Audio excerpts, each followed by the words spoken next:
여러분 반갑습니다. 최수일 교수입니다. 요즘 들어서 요한계시록에 대한 관심이 참 많습니다. 이 지구촌에 우리가 예상하지 못했던 어떤 일들이 많이 나타나니까 더욱이 이제 앞으로 우리 지구촌의 미래가 어떻게 될 것인지 또 어떤 일이 일어날 것인지 그런 상황을 맞이하면서 우리가 어떻게 준비하고 대처할 것인지 이런 차원에서 요한계시록에 대한 관심이 참 고조되는 것 같습니다. 책을 쓰는 사람들은 분명히 그 책 속에서 내가 무엇을 말할까를 분명히 독자들에게 밝힙니다.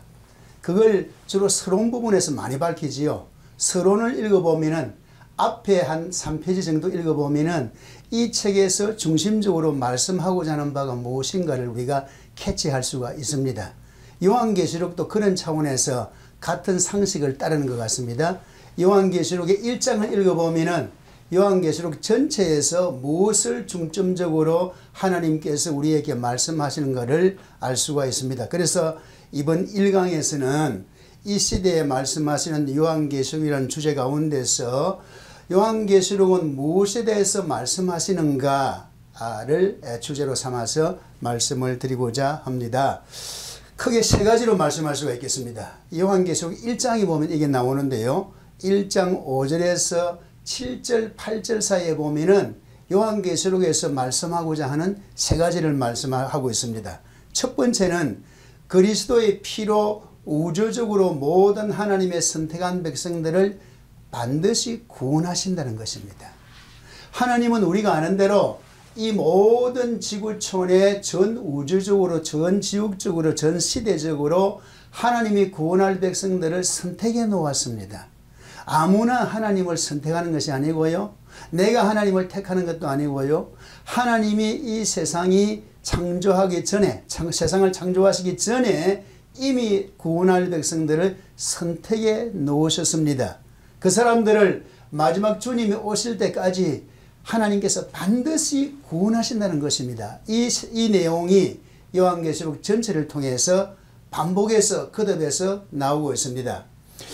어떤 사람들은 이렇게 말합니다. 어떻게 이 지구촌에 수많은 족속과 민족이 있고 그곳에는 너무 오지라서 복음이 들어갈 수도 없는 지역도 있는데 그들이 꼭 그리스도 예수의 복음을 받아야 구원받을 수가 있겠습니까? 하나님께서 어떤 다른 방법을 통해서 구원하지 않겠습니까? 이렇게 말씀하는 분들도 있습니다. 그런데 먼저 1장 5절에 보면 이런 말씀이 나오거든요. 하나님께서 모든 택한 백성들을 다 구원하시고 우리를 사랑하사 자기 피로서 우리를 우리 죄에서 구원하셨다 그랬습니다. 우리를 사랑하여서 자기 피로서 우리를 구원하셨다고 말씀하십니다. 어떤 동물의 피나 천사를 대신시켜서 하나님 백성들을 구원하시거나 인간의 어떤 노력이나 어떤 행적을 통해서 하나님이 구원하시는 것이 아니라 예수 그리스도 하나님이 이 땅에 보내주신 구세주이신 예수 그리스도의 공로를 힘입어서 구원하신다고 말씀하고 있습니다.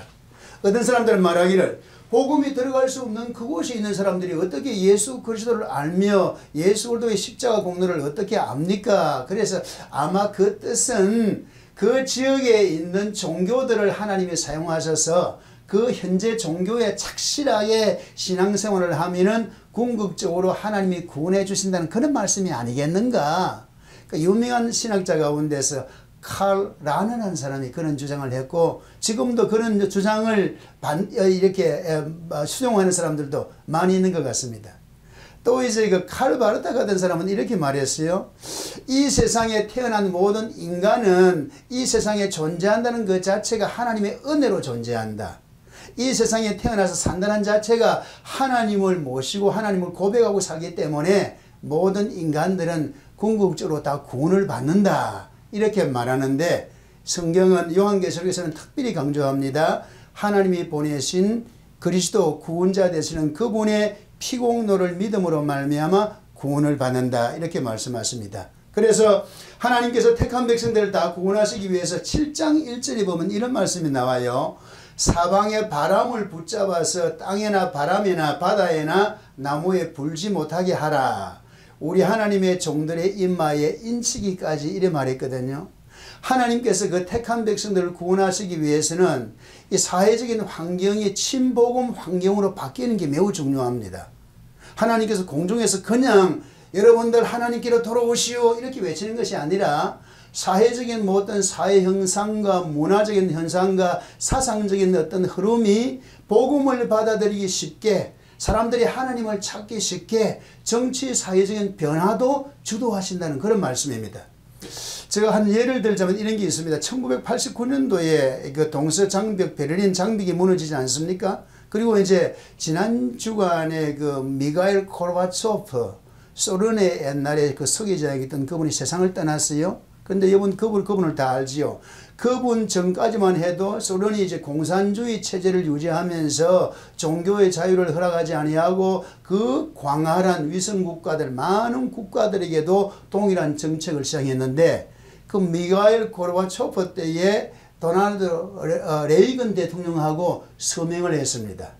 더 이상 그 냉전 체제를 유지하지 말고 냉전 체제를 풀고 사람들에게 종교의 자유를 주겠다 개방을 한 거지요.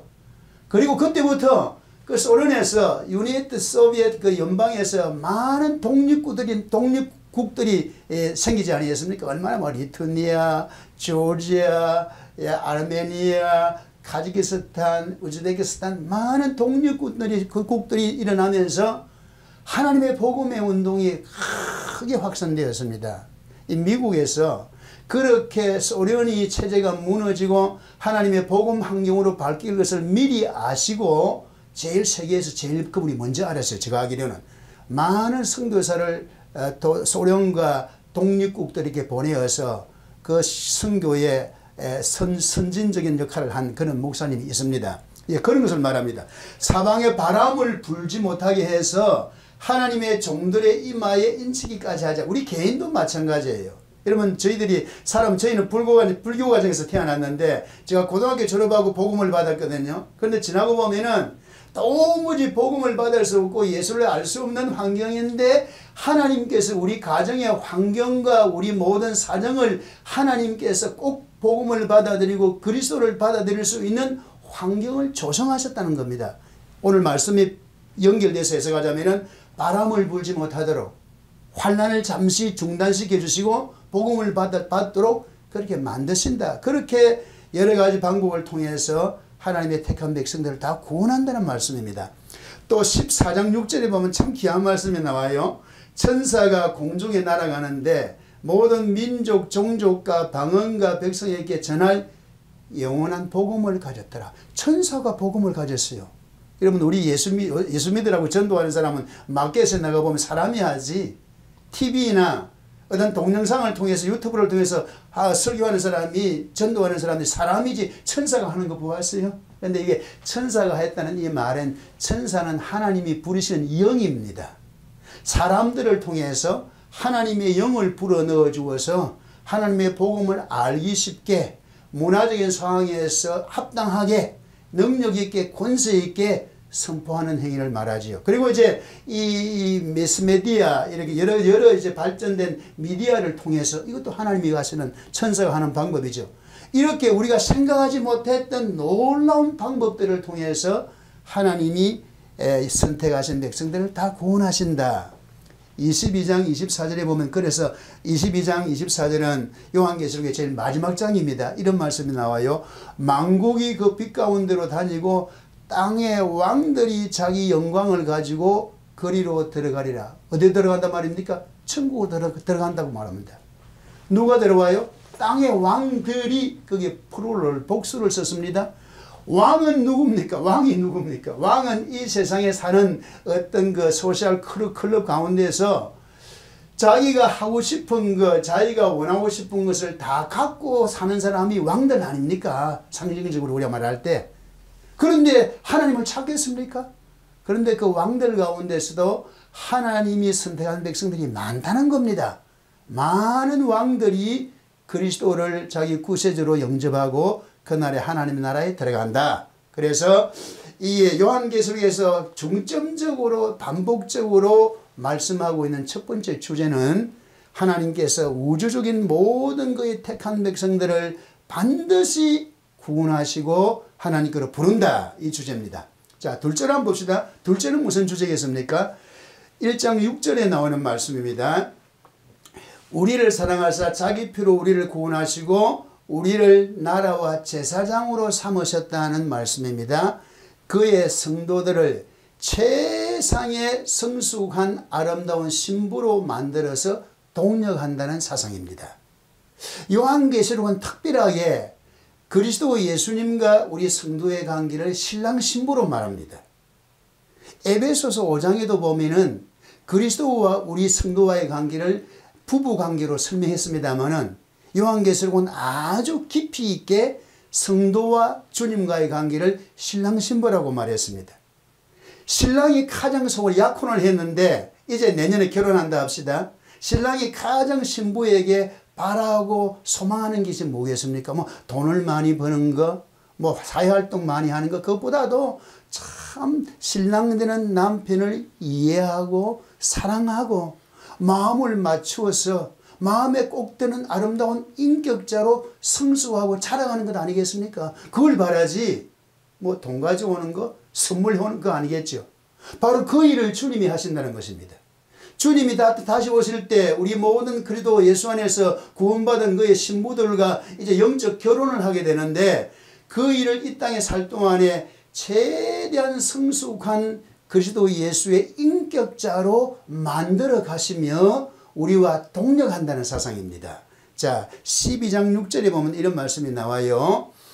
1260일 동안 그를 양육하기 위해서 하나님이 예비하신 곳이라. 여기 1260일이라는 말은 주 예수 그리스도께서 처음에 오셔서 다시 오실 때까지를 상징적으로 표현한 날이 1260일을 말합니다. 그런데 우리가 지금 현재를 말하죠. 지금 현재 이 지구촌에 누가 사느냐? 우리 교회가 있고 저희 백성들 성도가 있습니다. 그가 제일 그리스도가 아끼는 신부들이 살고 있습니다. 그런데 또 누가 공존합니까? 악한 영들 사탄도 공존한다는 것입니다. 와, 우리가 아끼는 사람들을 왜 사탄이 이렇게 해코지 많이 하고 방해 많이 하는 사탄이 사는 이 땅에 둡니까? 우리가 예수 믿자마자 구원받았는데 바로 천국 데려가지 아니하시고 이 땅에 두신다는 것입니다. 이것이 성경이 가르치는 내용입니다.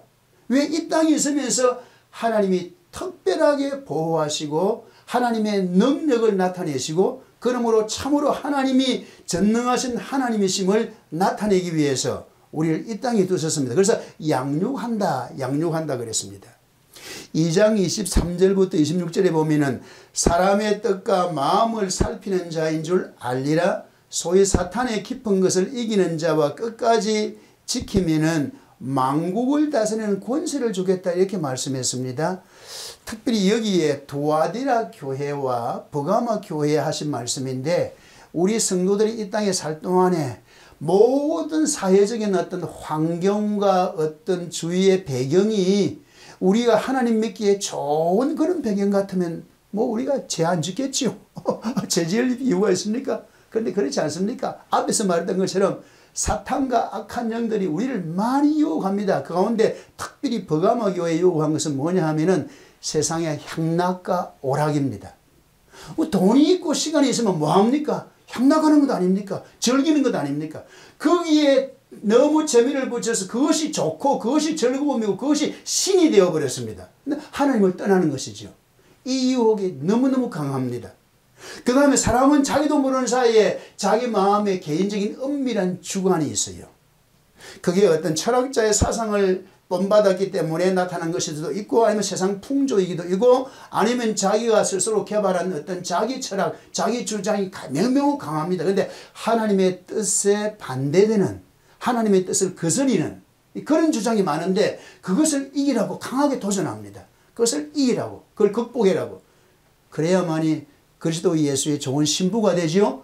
그런데 그것을 이기고 극복하는 자는 만국을 다스리는 권세를 준다 말했습니다. 만국을 다스리는 뭐 여기 미국의 대통령만 돼도 엄청난 권세인데 여기에 나의 좋은 영향력을 모든 세계에 나타낼 수 있는 그런 사람으로 귀하게 세우시고 사용한다는 말씀이에요. 이렇게 우리를 성숙시켜 나갑니다. 19장 8절에 또 계시록의 후반부 부분입니다. 이런 말씀이 나와요.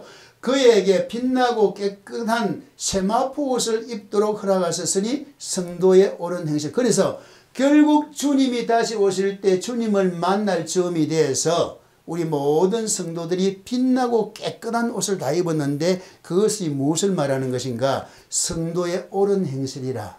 우리의 인격이 성숙하고 참 사랑할 줄 알고 친절할 줄 알고 겸손할 줄 알고 남을 섬길 줄 알고 남을 인정할 줄 알고 하나님을 경외할 줄 아는 그런 아름다운 인격자로 세운다는 말씀입니다. 자, 마지막 세 번째로 그리스도의 재림을 통해서 천국을 성취한다. 이것이 요한계시록에서 계속해서 반복해서 가르치는 중심 주제입니다. 1장 7절 8절에 보니까 이런 말씀 나오네요. 볼지어다 그가 구름을 타고 오시리라. 나는 알파와 오메가라 그랬습니다. 주님이 다시 가심을 본 그대로 온다 그랬습니다. 주님이 가실 때 어떻게 갔습니까? 비행기 타고 간 것 아니죠. 사다리 타고 올라간 것 아니죠. 그냥 허공에 둥실둥실 어느 누구의 도움을 받지 아니하고 이 공중을 가르시고 천국 올라가셨거든요. 이건 뭘 말합니까? 주님은 만왕의 왕이시라는 것입니다. 이 세상의 어떤 3차원의 세계, 4차원의 세계 모든 체제와 모든 환경을 능히 극복할 수 있는 그것을 통과할 수 있는 만왕의 왕이시라는 말씀입니다. 주님이 다시 오실 때도 어린 나이로 탄생하지 않습니다. 옛날에 뭐 다 아는 거니까 유니피케이션 처치 문선명 교주가 그래 말하지 않았습니까? 자기가 다시 오신 예수라 그랬어요. 제가 그 원리강론 다 읽어봤거든요. 자기가 다시 오신 예수인데 처음에 예수님이 오실 때 사람들이 모르고 십자가에 못 박았듯이 그때 자기가 어떤 마약을 밀수하고 미국 법정에서 형받을 바로 그때입니다. 두 번째 내가 예수가 왔는데 내가 재림 예수인데 나를 모르고 또다시 나를 핍박한다. 그랬으면 아닙니다. 예, 그런 사람으로 오는 것이 아니고요. 가심을 본 그대로 만왕의 왕으로 가셨었고 만왕의 왕으로 심판주로 다시 오십니다. 주님이 다시 오신다니까 어떤 사람들 심지어 우리 크리스찬들까지도 오시긴 좋은데 지금 오시면 안 되는데 지금 내가 어떤 사업을 시작해 나왔는데 프로젝트 시작했는데 우리 아이 이제 결혼식일 때 다 됐는데 어느 정도 내가 좀 성취를 하고 어느 성과를 나타내고 나서 주님 오셔야지요. 지금 오시면 안 됩니다. 좀 이따가 오십시오. 주님의 재림에 대해서 이해를 못해서 그게 알파와 오메가. 알파는 시작자다는 말씀입니다. 오메가는 완성자란 말씀입니다. 저 이제 요한계시록 이게 오늘 처음 찍습니다. 영상 처음 찍습니다. 12회를 찍으려고 합니다. 내일 모레 주님이 오픈했으면 되겠습니까? 아쉬움이 있겠지. 그런데 알파와 오메가라. 제가 요한계시록 영상을 동영상을 이렇게 찍어서 배부를 하는데 만일 내일 주님이 오셔버리면 제가 시작한 이 선한 일 저는 마치지 못했지만은 주님이 마치게 하신다는 그런 말씀이에요. 그게 우리 가정사 좋은 일은 내가 죄 짓는 일은 아니에요. 죄 짓는 일은 내가 하다가 그만두면 주님이 오시면 주님 계속하지 않아요. 그리스도 예수 안에서 선한 일을 시작하신 이가 그에 나타나실 때까지 이루기를 원하노라. 빌립보 나오는 말씀이 바로 그 말씀이에요. 내가 시작한 선한 일 좋은 일은 내가 끝내지 못해도 중간에 주님이 오신다 할지라도 내가 주님 앞에서 간다 나 임종이 왔다 할지라도 주님이 완성하신다. 할렐루야지요. 그러니까 주님의 재림이 얼마나 중요해요. 16장 15절에 보라 내가 도둑같이 오르니 깨어있어라 그랬습니다. 19장 11절 15절 보니까 백마 탄자로 오시는데 공의로 심판합니다. 절대로 편협되게 심판하지 않습니다. 피 뿌린 옷을 여러분 주님 오실 때 어떤 분들은 하얀 옷 입었다 아닙니다. 피 뿌린 옷을 입었어요. 입에서 나온 하나님 말씀으로 주님이 이 땅에 오실 때 모든 사람을 심판하고 재판하지 않습니까? 무엇을 기준으로 재판하겠습니까? 이 세상에 도덕군자들이 많거든요. 예수를 안 믿어도 훨씬 성자같이 사는 분들이 많아요. 그런 분들이 예수 안 믿는다 그러면 뭐 가지고 하나님께서 심판하겠습니까? 그거 도덕 가지고 합니까? 이슬람에서는 이렇게 말해요. 주님이 다시 오실 때 끝날 심판날이 되면은 내 앞에 책이 두 권이 있다. 한평생 동안 내가 살아올 때 선한 일을 하는 일이 오른쪽에 기록되어 있고 나쁜 일을 한 것이 왼쪽 책에 기록되어 있다. 분량을 따져서 1%라도 선한 일이 많으면 51대 49가 되면은 나는 천국 간다. 그런데 선한 일이 49고 선한 일이 49고 악한 일이 51이면 나는 지옥 간다. 하나님이 그렇게 하자. 하나님이 영원히 복되게 사는 그 영원한 생명을 주시는데 내가 행동 하나 잘하고 못하고 그거 가지고 천국 가고 못하고 하지 않습니다. 하나님이 사람 되어서 이 땅에 오셔서 우리는 부족하지만 나의 모든 허물과 죄를 대신해서 죽으시고 그가 모든 허물을 담당하심으로 말미암아 그 공로를 인정하고 받아들이는 자에게 하나님께서 영원한 생명을 주십니다. 오늘 1강에서 요한계시록은 무엇에 대해서 말씀하시는가 중심 주제를 말씀했습니다. 계속해서 전체로 나오는 것인데, 첫째가 하나님은 모든 택한 백성들을 하나님의 방법으로 구원하신다. 두 번째로 구원한 이 백성들을 그냥 두지 아니에요. 아주 천박하고 생활 수준이나 윤리 수준이 낮은 그런 사람으로 두지 아니에요. 계속 그리스도 예수의 성숙한 사람으로 만들어 가신다. 세 번째로 주님이 마지막에 재림하셔서 세상의 악한 자를 심판하시고 영원한 천국을 완성하신다. 이 주제가 처음부터 1장부터 22장까지 계속해서 흐르고 있는데, 앞으로 이제 이어지는 강의를 통해서 우리가 살펴보겠습니다. 감사합니다.